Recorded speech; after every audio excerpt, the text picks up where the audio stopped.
Bata ka pa. Wala kang alam. Mag-aral ka muna. Saka ka na lang magsalita pag nagtapos ka na. Ilan lang yan sa mga panay na sinasabi sa mga Gen Z sa tuwing na ikisama sila sa mga current events. Nakakasawa, di ba? Kaya naman ang tanong, gaano nga ba kalalim ang kaalaman ng ating mga ka-Gen Z tungkol sa current events? May alam nga ba talaga sila o puro dadala? Alamin natin yan dito sa episode na to ng No Cap.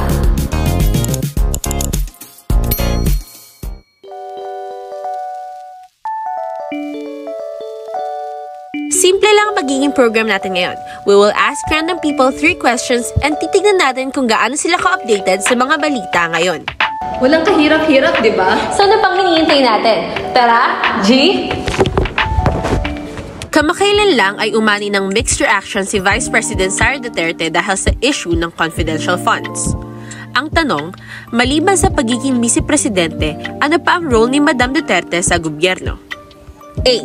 Secretary ng Department of Education, B. Secretary ng Department of National Defense, or C. Secretary ng National Bureau of Investigation.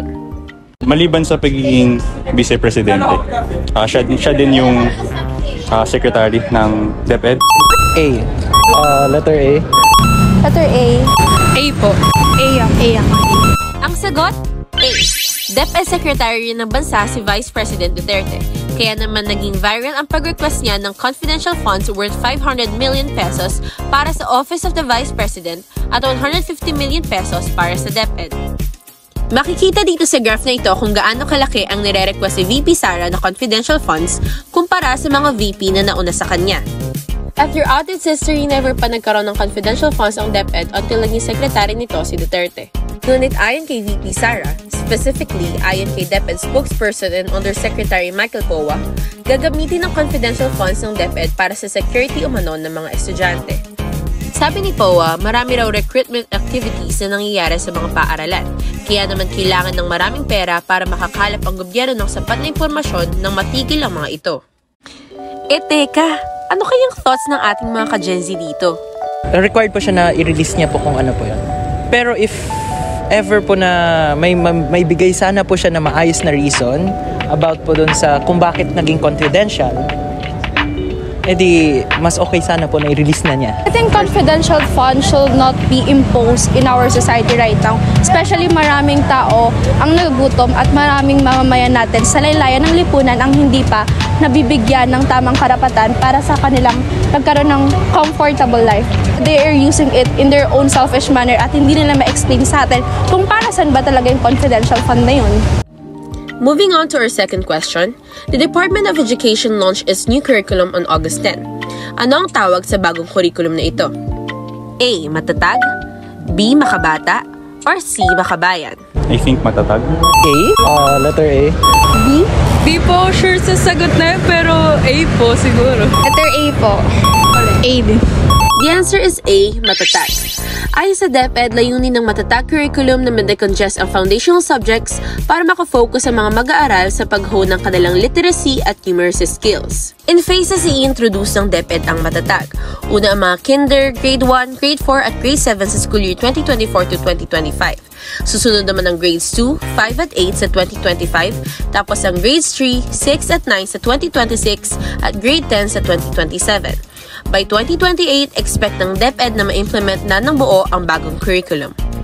Ayon kay Duterte, overloaded umano ang lumang curriculum kaya naman magfo-focus ang matatag sa fundamental skills. Ang bagong foundational subjects ay language, reading and literacy, mathematics, nationalism, at good manners and right conduct or GMRC. Nire-review din ng DepEd ngayon ang senior high curriculum para sa grades 10 to 12, ngunit sa 2024 pa nito ilalabas ang revisions. Ano naman kaya ang tingin ng ating mga ka-Gen Z dito?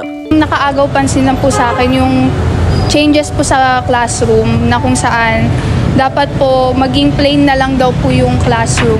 Ako po, dahil po sa experience ko na simula kinder hanggang elementary ko, na puro po educational yung nakikita ko sa buong classroom, mas para sa akin po, mas helpful po yun para po sa mga students. Yung akin naman po, parang yung mga bata ngayon, mas parang sila na may makikita silang mga visuals na Kaya nung tinanggal yun, parang mahihirapan na din yung mga students.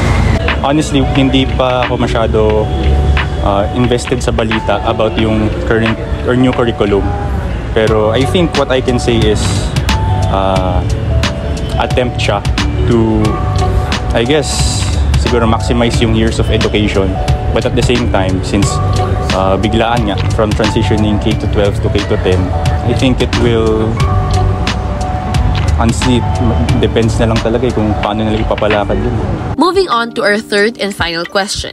Noong August 31, inaprubahan ang recommendation ng Department of Agriculture at ng Department of Trade and Industry na mag-set ng price cap sa isang commodity. Ano ang commodity na ito? Ito ba ay A. Flour, B. Rice, or C. Petrol? Rice? B? B, rice. B, rice. Para sa akin po, B, rice. B. The answer is B. Rice. Under Executive Order 39 which took effect on September 5, ang bago mandated price ceiling para sa regular milled rice ay 41 pesos per kilo, habang ang price cap sa well-milled rice ay 45 pesos per kilo. Way below ito sa presyo sa merkado na nasa bandang 50 to 60 pesos. Ayon sa palasyo, ang recommendation na magkaroon ng price ceiling ay dahil umano sa pagtaas ng rice retail prices sa bansa. Ano po kasi ngayon sikat din po yung lumalaganap nga po yung price increase po ng mga bigas ngayon. So, ngayon po kasi sa lugar po namin, hindi pa po nalalaganap yung price decrease na sinasabi po ni Bongbong Marcos na dapat nasa 40 pesos lang po dapat yung pang white rice po. Ngayon, parang wala pa pong sumusunod kasi. So, nahirapan po yung mga Pilipino pa rin po. Not really familiar with yung talagang yung cap niya or yung plan nila sa Senate ba not sure. I think alam ko Senate na nag-approve. If kahit na may cap, hindi na puput sa negative end yung farmers natin since meron nga tayong problem with rice importation. I think if tama yung nabasa ko sa news, tayo ngayon ang largest importer ng rice. So, ayun, sana with the cap, may assistance na nakuha ang farmers, especially yung mga doon lang talaga nag-depend para sa kanilang everyday needs. Delikado ito para sa small-scale retailers na pwedeng mawalan ng kita kung nabili nila ang supply nila sa mas mataas na presyo. Kaya naman maraming tumututol na ekonomista dito kasi ang merkado apektado ng supply and demand ng mga economic concepts. Sa pag-implement ng price caps, apektado ang retailers kung kanino kumukuha ng bigas ang low-income consumers sa mga palengke. If itong rice vendors natin ay mapilitang magbenta ng produkto nila at a price that causes them to incur losses or face legal action for stockpiling, it might be seen as a policy that could severely disrupt the rice trading industry. Kahit na mas maganda para sa consumer ang mas mababang presyo, maraming ibang factors ang maaapektuhan ng shift na ito sa typical market dynamics.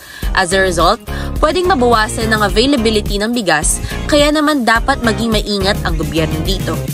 Cap or no cap? No cap. Cap. Somehow cap. Cap. Ay, no cap pala. Sorry. No cap po. Hence, not only is it a responsibility na rin on our part as students, as the youth, to be educated as much as possible sa current events, sa contemporary events. Di rin natin kayang hayain na yung ability natin to get information, especially online, and to simply just be informed sa mga current events. Mas maraming Gen Z ang bumoboses sa nangyayari sa lipunan right now at mas maraming Gen Z din yung lumalaban para sa karapatan ng kanilang mga kapwa mamamayan. So I think mas maalam ang mga Gen Z ngayon sa mga nangyayari sa society natin. Minsan po, yung mga situation na po sa mga bahay ng mga Gen Z, wala na po masyadong TV. Diretso na lang po sa phone, sa Facebook. Alam po natin na mas mabilis na maka-access po tayo sa information po doon, pero malalaman lang po natin siya unless directly po nating hanapin. Yung kung dati, yung meron po lahat ng households ng television, mas habang while studying, malalaman po natin na may ganito pong nangyayari, ganito nangyayari. Yun lang po yung kulang po ngayon.